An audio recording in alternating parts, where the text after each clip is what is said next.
Tandaan tayo ay may kani-kanyang katawan at mayroon tayong kani-kanyang hiyangan.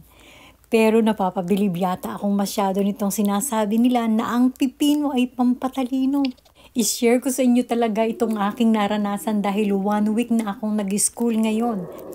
Dahil nga sa late na ako nakapag-aral ng mga Japanese, so sanay man akong bumasa at isulat yung sarili kong pangalan, pero hindi ako ganun kagaling sumulat ng mga Japanese. Kung kaya sinishare ko sa inyo na na-try ko to talaga itong pagkain ng pipino.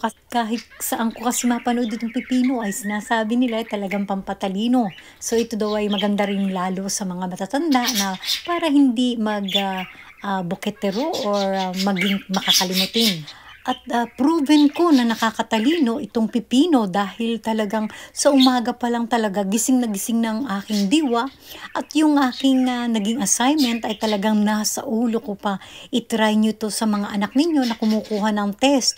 At ito ay maganda nga daw sa mga matatanda. So pakainin ng pipino ang matatanda at talagang bibilib kayo guys. Talagang iba yung present ng inyong pag-iisip. Kung kaya siguro nila sinasabing ito'y pampatalino dahil sa umaga pa lang na iyong pagising, nakasunod-sunod na ang inyong gagawin.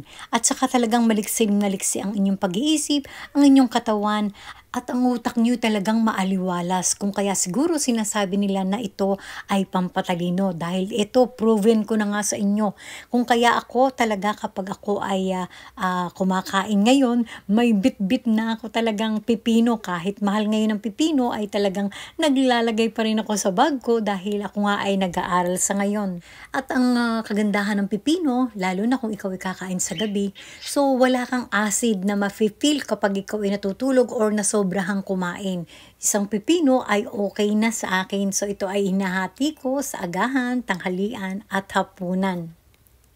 At na-try nyo na ba yun talagang busog na busog kayo na halos kayo ay magkandasuka at nasa leeg nyo na yun talagang iboblo ninyo. So talagang itry nyo to, talagang napakaganda. Kumain lang kayo ng dalawang kagat ay bababa kagad ang inyong kinain.